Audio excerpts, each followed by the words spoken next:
Təbiətin Fırça İzi adlı rəsm sərgisi keçirilib. Mədəniyyət Nazirliyinin tabeliyində fəaliyyət göstərən muzey mərkəzində təşkil olunan sərgidə Bakı İstanbul Liseyinin 60 şagirdinin müxtəlif üslub və yanaşmalarını əks etdirən rəsm əsərləri nümayiş olunub. Bildirilib ki, təbiətdən ilhamlanaraq yaradılan bu əsərlər uşaqların daxili aləmini, təxəyyülünü və incəsənətə olan marağını dolğun şəkildə ifadə edir. Layihənin əsas məqsədi onların istedadını üzə çıxarılması, yaradıcılıq fəaliyyətinə dəstək göstərilməsi, milli mənəvi dəyərlərlə bağlı yeni nəslin formalaşdırılmasına töhfə verməkdir. Mənim əsərimin adı Torpaq boyu rəngli pıçıltısıdır. Mən bu şəkili 10 gün ərzində eləyirdim, çəkirdim.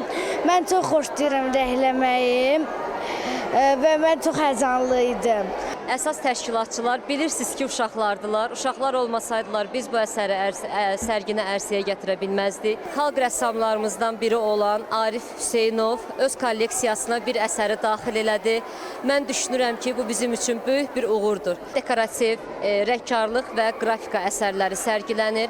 Bura daxildir vitrajlar, rəngkarlıq əsərləri, quaşdan işlənmiş, akvarellər, karandaşlar, hətta qrafit karandaşla belə ərsəyə gəlmiş əsər var.